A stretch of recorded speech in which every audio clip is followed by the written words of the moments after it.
জ্যোৎস্না ভরা আকাশ, রূপলি চাঁদের আলোতে শহর জ্বলজ্বল করছে। রাস্তার দুধারে ল্যাম্পপোস্টের হলদে লালচে আলোতে উজ্জ্বল। পিচঢালা রাস্তা অনেকটাই পরিষ্কার দেখা যাচ্ছে। এ সময়ে গ্রামে গভীর রাত হলেও শহর তেমন নয়, অসময়েও লোকজন গাড়ি ঘোড়া যাতায়াত করতে দেখা যায় এবং অনেক দোকানপাটও খোলা রয়েছে। হালকা বাতাসের দাপটে গাছের পাতা নড়ছে। কয়েকটা পাখি তাদের নিড়ে ফেরার পথে। কুকুর ছানা ডাস্টবিনে খাবার খুঁজছে, আবার কোথাও থেকে খেউ খেউ আওয়াজ ভেসে আসছে। আকাশে পাখির ন্যায় বিমান উঠতে দেখা গেল। মৃদু শব্দে নিচের অবস্থা বুঝিয়ে যায়। শীতল বাতাসের দাপটে মাথা থেকে বেখেয়ালে কালো চাদরের পাতলা অংশ কাঁধে খসে পড়ল। রাস্তার মাঝখানে গাড়ির সামনে থম মেরে দাঁড়িয়ে থাকা রমণী যেন শ্বাস নিতেও ভুলে গিয়েছে। বন্ধ চোখের পাতায় তীব্র হেডলাইটের আলো আশ্রে পড়তেই শরীর নড়ে চড়ে উঠল। দুই হাত মুখের সামনে নিয়ে এসে আলোকে প্রতিরোধ করার চেষ্টা করল। পাশ থেকে ছোট বোনের কণ্ঠস্বর শুনে ধ্যান ভাঙল। পিটপিট করে চোখ মেলে তাকিয়ে কয়েকবার পলক ঝাপটিয়ে সামনে তাকিয়ে বোঝার চেষ্টা করল সে আদৌ বেঁচে আছে কিনা। এত পথ খোলা থাকা সত্ত্বেও আমার গাড়ির সামনেই এসেই সুইসাইড করার প্ল্যান করতে হলো। গাড়ির ভেতর থেকে অপরিচিত গম্ভীর পুরুষালী কণ্ঠস্বর শুনে রোজার কপাল কুঁচকে গেল।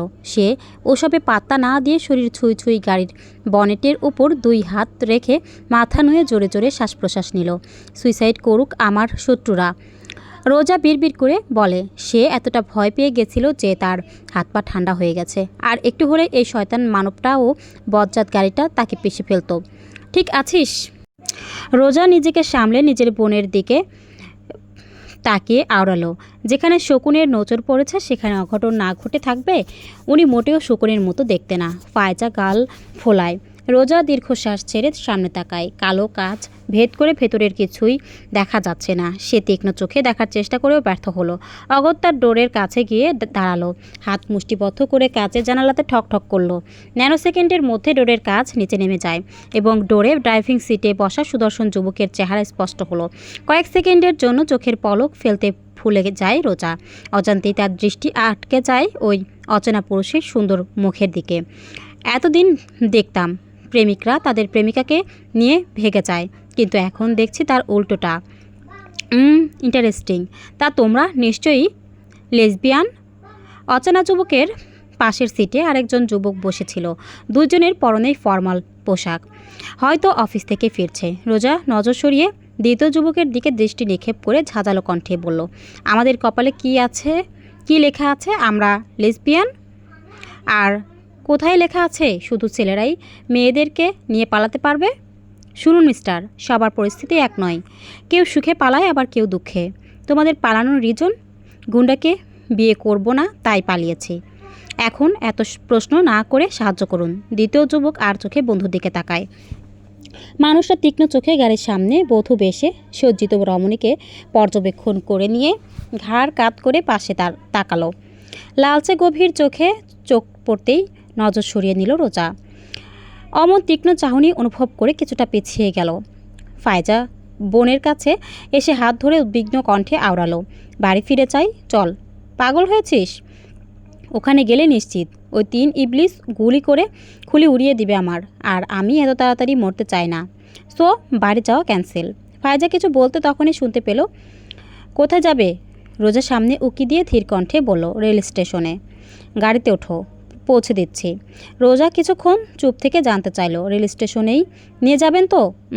দুই বোনকে পাহাড়ে নিয়ে গিয়ে ফেলে দিব বলছেন? আপনাদের বিশ্বাস করব? আগন্তুক সরাসরি রোজার কাজল কালো চোখের দিকে তাকায়। আমাদের পরিবার আমাদেরকে কোনো খারাপ শিক্ষা দেয়নি, আর এটাও বলেনি কোনো অসহায় মেয়ের সুযোগ নিতে। রোজা আনমনে তাকিয়ে থেকে কিছুটা ভেবে শান্ত গলায় বলল, বিশ্বাস করলাম আপনাকে। আগন্তুক কোনো জবাব দিল না। রোজা ছোট বোনকে নিয়ে মনে মনে দোয়া দরুদ পড়ে গাড়িতে উঠে পড়ল। আগন্তুক লুকিং গ্লাস ঠিক করে চাবি ঘুরিয়ে ইঞ্জিন স্টার্ট করলো। রোজা চাদর ঠিক করে আর চোখে ফায়জার রক্তিম চেহারার দিকে তাকায়। তারপর আলতো করে বোনের হাত ধরে উল্টো পিঠে ঠোঁট ছুঁয়ে দিল। সরি। কেন? তোকে আমার সাথে নিয়ে আসার জন্য। জোর তো করিসনি। আমি চাইনি তুই ওই কারাগারে বন্দি হ। তারা ভালো মানুষ নয়। রাজনীতির সাথে যুক্ত কেউই ভালো না। তাদের সম্পর্কে যতটুকু জেনেছি এতেই বোঝা যায় হয়ে গেছে তারা কতটা ভয়ঙ্কর। আমি মানছি ওনারা হয়তো খারাপ কাজ করে না, কিন্তু মারামারি খুন খারাপই তো করে। ওদের বন্ধুর থেকে শত্রু বেশি, সারাক্ষণ নিজেদের সঙ্গে 100টা বডিগার্ড নিয়ে ঘোরে, কোথাও স্বাভাবিকভাবে চলাচল করতে পারে না। এই তো খবরে কয়েকদিন আগে দেখলাম ওই পরিবারের বড় ছেলের গাড়িতে বোম রাখা হয়েছিল। ভাগ্য ভালো থাকায় বেঁচে গিয়েছে, কিন্তু আর কতদিন এইভাবে জীবন চলে? যেখানে তাদের এই জীবনের কোনো ঠিক ঠিকানা নেই, সেখানে তোকে যেতে দিতাম কিভাবে? দেখা যেত অকালে তোকে আমি হারিয়ে ফেলেছি, তারপর কি হতো? ওই লোকটা নিশ্চয়ই তোকে ভুলে গিয়ে আবার বিয়ে করত এবং সংসার করত। কিন্তু আমরা কোথায় তোকে পেতাম? এই দেশে ছেলের অভাব নেই। আমি তোর জন্য ভদ্রলোক খুঁজে নিয়ে আসব। আমরা দুজন এক পরিবারে যাব ইনশাল্লাহ। যেখানে নেই কোনো রাজনীতি ঝামেলা ও গুন্ডাগিরি, সেখানেই যাব। বড় বোনের বলা কথাগুলো মনোযোগ সহকারে শুনল ফায়জা। প্রত্যুত্তরে কিছু না বলে চুপ করে থাকলো।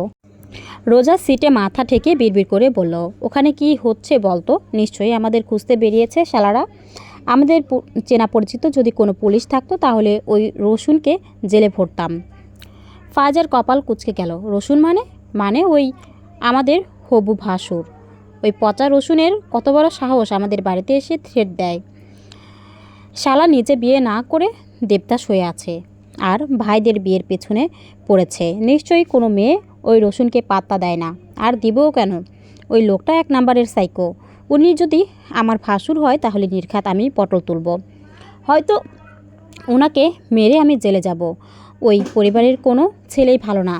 আমার সাথে যার বিয়ে ঠিক হয়েছে ওই ঢ্যাঁড়স তো আরেকটা হারামি। একবার কলেজ থেকে ফেরার পথে দেখেছিলাম রাস্তার মধ্যে একটা বয়স্ক লোককে কুকুরের মতো মারছিল, অথচ কেউ প্রতিবাদ করেনি। ক্ষমতার জন্য সবাই ভয়ে চুপ ছিল। ওখানে তোর বাসও ছিল, রিভলভার হাতে নিয়ে, তবে মুখ দেখতে পাইনি কারণ মাস্ক পরেছিল। ফায়জা দীর্ঘশ্বাস ছেড়ে আওড়ালো। যদি আমরা ধরা পড়ে যাই তখন? বছরে এই শহরে আর পা রাখছি না। মা বাবাকে বলে অন্য শহরে চলে যাব। প্রয়োজনে তোকে এসআই এর সাথে বিয়ে দিব, তখন আর তোর কিচ্ছু করতে পারবে না। আর তুই? আমি চলে যাব বিদেশে, বলেই নিঃশব্দে হেসে দিল রোজা। তারা এতক্ষণ কথা বলার মাঝে খেয়ালি করলো না গাড়িটা অন্য পথে চলতে শুরু করেছে। সময় অতিবাহিত হয়ে যায়। গাড়িটা কাঙ্ক্ষিত জায়গায় এসে থামতেই রোজা সোজা হয়ে বসে বাহিরে তাকাতেই 480 ভোল্টের ঝটকা খেলো। একই সাথে চোখ দুটো বড় বড় হয়ে যায়। অন্যদিকে ফায়জা আশেপাশে নজর বুলিয়ে শুকনো ঢোক গেল। সে কিছু বলার আগেই আচমকা তার পাশের ডোর খুলে গেল। সঙ্গে সঙ্গে পুরুষালী হাত এসে বাহু চেপে ধরে একটানে বের করলো। ভারী এলোমেলো লেহেঙ্গাতে পা পিঠে মুখ থুবড়ে পড়ল শক্তপোক্ত বুকের মাঝে। অনুভব করলো একজোড়া শক্ত হাত তার কটিদেশ খামচে ধরেছে। নিজের পাশে ফায়জাকে না দেখে তড়িঘড়ি করে বের হলো রোজা। ততক্ষণে পরিবারের সবাই এসে হাজির। রোজার বিশ্বাস হচ্ছে না সে যেখান থেকে পালিয়ে গিয়েছিল এখন আবার সেখানেই উপস্থিত। কিন্তু ওই লোকটা তার বাড়ির ঠিকানা জানলো কিভাবে? কে ওই অচেনা যুবক? কি পরিচয় তার? আকাশ পাতাল ভাবনার মাঝেই গালে এসে সপাটে থাপ্পড় পড়ল। রোজা চমকে পাশে তাকাতেই আবারও থাপ্পড় বসিয়ে দিলেন রাজিয়া আহমেদ। ফায়জা ছুটে আসতে চাইলে তার হবু বর রুহান মির্জা বাধা দেয়। জুবায়ের আহমেদ বড় মেয়েকে বুকের মাঝে আগলে নিয়ে অর্ধাঙ্গিনীর দিকে রাগান্বিত চোখে তাকিয়ে বললেন, একদম আমার মেয়েকে মারবে না। ও যা করেছে সবটা আমার সম্মতিতে। রাজিয়া আহমেদ অবাক হলেন। তার মানে আপনি ওকে পালিয়ে যেতে সাহায্য করেছেন? হ্যাঁ করেছি, জুবায়ের আহমেদ সোজাসাপটা জবাব দেয়। রেদওয়ান মির্জা এগিয়ে এসে ধীর কণ্ঠে বললেন, আপনি এটা একদম ঠিক করেননি বেশ সাহেব। যেই বিয়েতে আমার মেয়েরা রাজি নয় সেখানে পিতা হয়ে জোর করে বিয়ে দিই কিভাবে? মির্জা সাহেব, আমার জায়গায় আপনি থাকলে কি করতেন? পারতেন নিজের সন্তানের বিরুদ্ধে যেতে?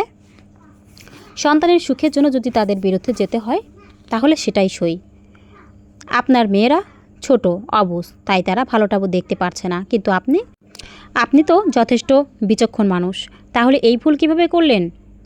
নিজের সন্তানের সুখের জন্য জুবায়ের আহমেদ এমন ভুল বারবার করতে প্রস্তুত। মির্জা সাহেব ভদ্রলোক কিছু বলতে যাবে তখনই গাড়ির দরজা খুলে যুবক বেরিয়ে ব্লেজার খুলে হাতে নিয়ে গম্ভীর কণ্ঠে আওড়ালো, ঝগড়া করার জন্য অনেক টাইম রয়েছে ড্যাড, আপাতত বিয়ের ঝামেলাটা মেটাও। I am so tired. Ruhan ফায়জাকে রেখে বড় ভাইয়ের সামনে এসে জড়িয়ে ধরল। Thanks bro. তোমার জন্য আমি আমার বউকে পেলাম। যুবক প্রত্যুত্তরে ঘাড় বাঁকিয়ে রোজার দিকে তাকায়। মেয়েটা নীরবে কাঁদছে। রুহান বড় ভাইকে ছেড়ে এক পলক শালের দিকে তাকিয়ে ছোট ভাইয়ের উদ্দেশ্যে বলল, তামিম, তোর হবু বিচ্চু বউকে নিয়ে চল। তামিম এতক্ষণ রোজার দিকেই অপলক নয়নে তাকিয়েছিল। সে আগে মেয়েটাকে দেখেনি, তাই ও পরিবারের কথায় বিয়েতে রাজি হয়েছে। ভেবেছিল বিয়ের পর ডিভোর্স দিয়ে দিবে, কিন্তু এখন তার এই মেয়েটাকে চাই। রোজা চোখের পানি মুছে চাদর ফেলে তেড়ে এসে সহসায় যুবকের গালে থাপ্পড় মেরে দিল। You rascal! যুবকের জল শক্ত হয়, রাগে হাতের ঘাড়ের রগ ফুলে ওঠে, চোখ দুটো রক্তিম হয়। দাঁতে দাঁত পিষে কোনো মতে রাগ নিয়ন্ত্রণ করলো। তামিম ছুটে এসে রোজাকে স্পর্শ করতে চাইলে যুবক বাধা দেয়। হাতের ইশারায় দূরে যেতে বলে। রোজা শার্টের কলার চেপে ধরে ফুপিয়ে কেঁদে উঠল এবং চিৎকার করে আওড়ালো, কেন কেন করলেন এমনটা? আমি তো আপনাকে বিশ্বাস করেছিলাম, কিন্তু আপনি আমার বিশ্বাস ভেঙে দিলেন। সাহায্য করার নাম করে ঠিকই নিজের আসল কাজ হাসিল করলেন। অচেনা হওয়া সত্ত্বেও আপনাকে ভরসা করেছি, বিশ্বাস করেছি, ভালো মানুষ মনে করেছি, কিন্তু আমি আপনাকে চিনতে পারলাম না। একটু যদি চিনতে পারতাম তাহলে কখনোই আপনার কাছে সাহায্য চাইতাম না, কারণ আপনি একটা মানুষরূপী জানোয়ার। আপনার মনে কোনো দয়া মায়া নেই। আপনি বেঈমান মিস্টার রুশান মির্জা, আপনি বড্ড বেঈমান। রুশান নিজের শার্টের কলার থেকে মেয়েটার হাত সরিয়ে নিয়ে হালকা ধাক্কা মেরে দাঁতে দাঁত পিষল। Get lost! রোজা নিজেকে সামলিয়ে নিয়ে হাতের উল্টো পিঠে চোখের পানি মুছে আওড়ালো, আজকের শোধ তুলব। সবার সামনে কথা দিলাম, একদিন না একদিন আপনার ধ্বংসের কারণ হবে এই রোজা আহমেদ। রুশান তাচ্ছিল্যের সুরে বলল, আমাকে ধ্বংস করার আগে তোমার অস্তিত্ব এই পৃথিবী থেকে মুছে দিব মিস রোজা। একটা কথা মনে রাখবেন, পাপ কখনো নিজের বাপকেও ছাড়ে না। রোজা হনহনিয়ে বাড়ির ভেতরে চলে গেল। জুবায়ের আহমেদ জোরে শ্বাস নিয়ে বললেন, আমার মেয়েরা বিয়ে করবে না, আপনারা এখন আসতে পারেন। রুহান ফায়জাকে টেনে নিয়ে ভেতরে যেতে যেতে বলে ওঠে, আপনার ছোট মেয়েকে বিয়ে করছি, আটকাতে পারলে আটকিয়ে দেখান শ্বশুরমশাই। সবাই বাড়ির ভেতরে ছুটল। রুশান দুই হাত পকেটে গুজে খোলা আকাশের দিকে তাকিয়ে রইল। সে সময় পাশে এসে দাঁড়ালো শ্যাম। কাজটা কি ঠিক করলি রুশ? কোনো সন্দেহ আছে? শ্যাম কোনো জবাব দেয় না। কিছুক্ষণ চুপ থেকে রুশান ধীর কণ্ঠে আওড়ালো, চল, বিয়ে পড়ানো শুরু হয়ে গেছে মেবি। কাজের সামনে ভয়ার্ত চোখে গুটিসুটি হয়ে বসে আছে ফায়জা। পাশে তার গায়ের সাথে গা ঘেঁষে বসে আছে রুহান।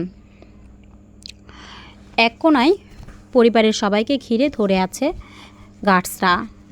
সবার হাতেই বড় বড় বন্দুক। রেদওয়ান মির্জা বড় ছেলের পাশে চুপচাপ বসে আছে। ওনার ছোট ভাই কাজের জন্য আসতে পারেনি, আর কর্ত্রীরা বাড়িতে রয়েছে। ভাগ্যিস নিয়ে আসেনি, নয়তো আরেক ঝামেলা সৃষ্টি হতো।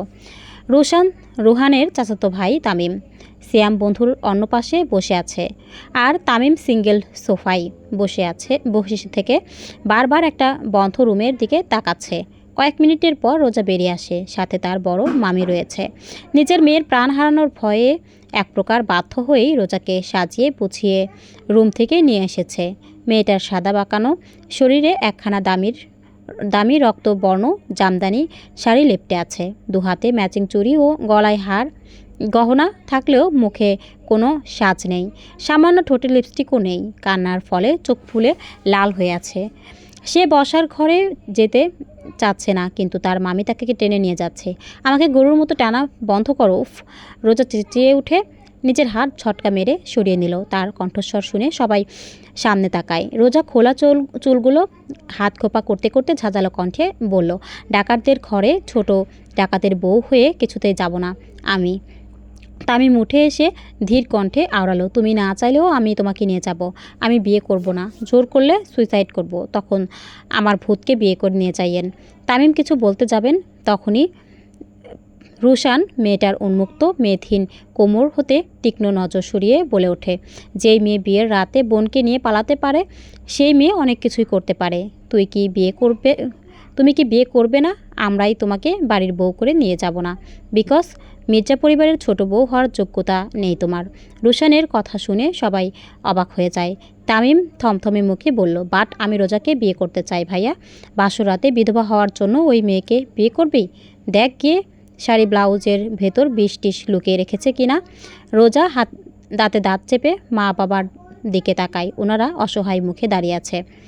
রুহান কাজী সাহেবকে বিয়ে পড়াতে বলে। তামিম বড় ভাইয়ের দিকে তাকায়। রোশান উঠে এসে পাশে দাঁড়িয়ে শান্ত গলায় বোঝালো, ওই মেয়েটা সবার সামনে তোর বড় ভাইকে চড় মেরেছে, আর তুই তাকেই বিয়ে করবি? এই মেয়ে আমাদের বাড়িতে গেলে আমি ওর সাথে কি করব নিজে জানি না, শ্যুট করতেও পারি। তাই বলছি ওই গুইসাপকে বিয়ে করিস না, ওর থেকে ভালো মেয়ে পাবি। কাজী সাহেব সকল নিয়মকানুন মেনে রুহানকে কবুল বলতে বলে। রুহান এক নিঃশ্বাসে কবুল বলে দেয়। ফায়জা বারবার বোনের দিকে তাকাচ্ছে। রোজা বুকে হাত বেঁধে চুপচাপ দাঁড়িয়ে থেকে তামসা দেখছে। মেয়েটাকে কবুল বলতে না দেখে রোশান বিরক্তিতে কোমরের পেছন থেকে নিজের পার্সোনাল রিভলভার বের করলো এবং রোজার কপালের পাশে রিভলভারের নল ঠেকিয়ে হিসিয়ে বলে উঠল, দ্রুত কবুল বলো, নয়তো তোমার এই বড় গুইসাপকে বিনা টিকিটে উপরে পাঠিয়ে দিব। ভিডিওটি কেমন লাগলো অবশ্যই কমেন্টস করে জানাবেন। ভালো লাগলে লাইক, শেয়ার এবং সাবস্ক্রাইব করে পাশে থাকবেন। ধন্যবাদ।